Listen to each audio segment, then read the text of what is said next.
Hello दोस्तों, welcome to my YouTube channel chemistry with ABD में। आज हम लोग क्लास 10th के दूसरा चैप्टर अम्ल भस्म और लवण का ये हम लोग देखने वाले हैं। उसी चैप्टर का ये टॉपिक है कि जलीय विलयन में अम्ल का क्या होता है, यानी जब हम अम्ल को जलीय विलयन में अम्ल को डालते हैं तो क्या होता है। देखिए लिखा है कि जलीय विलयन में अम्ल आयनीकृत आयन प्रदान करता है, यानी जब हम जल में अम्ल को मिलाते हैं तो वो आयनीकृत हो जाता है। जैसे मान लीजिए HCl को जब हम H2O में मिलाते हैं तो वो आयनीकृत होकर H+ और Cl- प्रदान कराता है। ठीक है, H2SO4 को जब हम जल में घुलाते हैं तो यहाँ H+ और SO4 जो होता है यह माइनस प्रदान करता है। यानी जब हम जल में किसी भी अम्ल को जब जल में डालते हैं तो वो प्लस और माइनस में बढ़ जाता है। ठीक है, अब आगे हम लोग को पढ़ रहा है कि भस्मों का जो होता है भौतिक गुण के बारे में पढ़ना है। भस्मों का भौतिक गुण क्या होता है। देखिए सबसे पहला गुण लिखा गया है कि भस्म जो होते हैं स्वाद में तीखा यानी कड़वा होते हैं। ठीक है, दूसरा बताया गया कि इनके जलीय विलयन छूने के बाद ना ये साबुन के जैसा व्यवहार, चिकना व्यवहार करते हैं। ठीक है,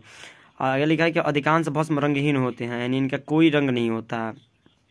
और उसके बाद लिखा है कि कुछ भस्म जल में अविलय होते हैं, ये जल में विलय होते हैं और कुछ अविलय होते हैं, यानी कुछ घुलते हैं, लेकिन कुछ ऐसे भी भस्म होते हैं जो जल में घुल नहीं सकते हैं। उसके बाद लिखा है कुछ भस्म तीव्र नाशक और विषैले होते हैं, यानी ये बहुत जल्दी ही नाश करते, मतलब हमारे ऊपर बहुत जल्दी ही असर दिखा देते हैं। और विषैले यानी जहरीले भी होते हैं, जैसे आपका फिनॉल हो गया। ये सब जो होते हैं तीव्र नाशक में आप कहा सकता है H2SO4 जो तेजाब जो होता है वो हमारे शरीर में पड़ने के कुछ ही क्षणों में वो हमारे शरीर की ऊपरी सतह को जला देता है। ठीक है, उसके बाद विषैले, जैसे अभी फिनॉल देखे थे, फिनॉल जो होता है विषैले होता है, जहरीले होते हैं। उसके बाद बताया गया टूथपेस्ट भास्मिक होता है या दांतों की सुरक्षा करता है। बहुत सारे ऐसे भस्म जो होते हैं हमारे लिए उपयोगी भी होते हैं, जैसे टूथपेस्ट हो गया। टूथपेस्ट जो होता है ये भास्मिक होता है जो हमारे दांतों को सुरक्षा प्रदान कराता है।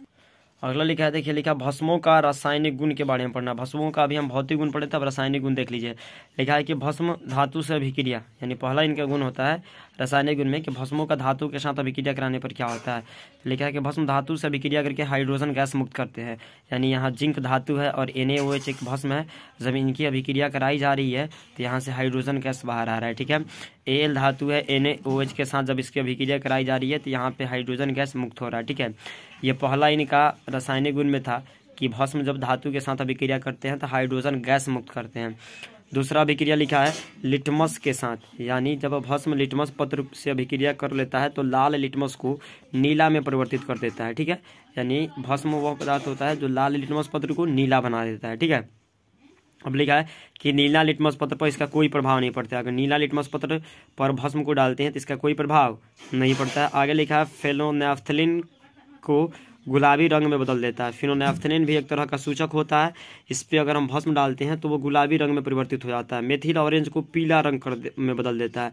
मेथिल ऑरेंज जो होता है उस पर अगर भस्म डाला जाता है तो वो भस्म का मेथिल ऑरेंज का जो रंग होता है वो पीला हो जाता है भस्म के कारण। ठीक है, आगे लिखा है कि भस्म की अभिक्रिया जब NH4Cl से कराई जाती है तब क्या होता है। लिखा है कि जब NH4Cl से कराई जाती है तो इनके साथ जब अभिक्रिया कराई जाती है तो अमोनिया गैस की उत्सर्जन होती है, यानी यहाँ से अमोनिया गैस की उत्पत्ति होती है। जैसे यहाँ पे देख सकते हैं आप कि यहाँ से अमोनिया गैस निकल रही है।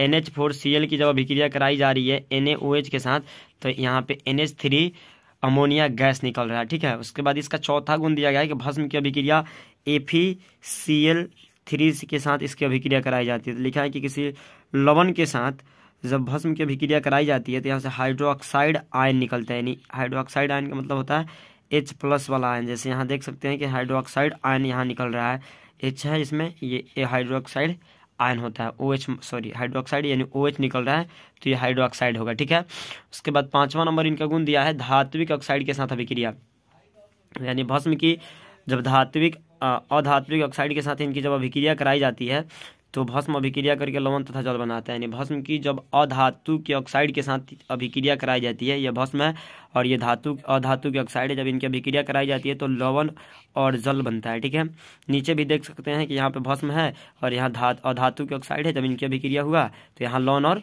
जल बने। ठीक है, उसके बाद नोट लिखा है कुछ, यहाँ पे लिखा गया है कि अधातु के ऑक्साइड जो होते हैं ये अम्लीय प्रकृति के होते हैं। ठीक है, यानी अधातु के ऑक्साइड जो होते हैं अम्लीय प्रकृति के होते हैं। आप पीछे भी पढ़े होंगे कि भस्म और अम्ल आपस में अभिक्रिया करके लवण और जल बनाते हैं, इसलिए ये भस्म है और ये अम्ल है और ये बना रहे हैं लवण और जल। ठीक है, अब आगे हम लोग को पढ़ना है कि जलीय विलयन में भस्म की स्थिति, यानी जलीय विलयन में भस्म कैसा व्यवहार करता है।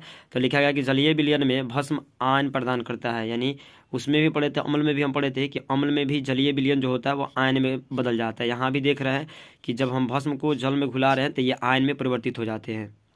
अब लिखा है कि भस्मों को अम्ल के साथ अभिक्रिया कराने पर, लिखा है भस्म अम्ल के साथ आपस में अभिक्रिया करके लवण तथा जल बनाते हैं, यह अभिक्रिया उदासीनीकरण अभिक्रिया कहलाता है। जैसे यहाँ पे आप देख सकते हैं NaOH भस्म है और HCl अम्ल, जब ये आपस में अभिक्रिया करे तो NaCl और H2O बन रहा है। यहाँ भी देख सकते हैं NaOH भस्म और H2SO4 अम्ल होता है जो अभिक्रिया करके Na2SO4 और जल बना रहे हैं। ठीक है।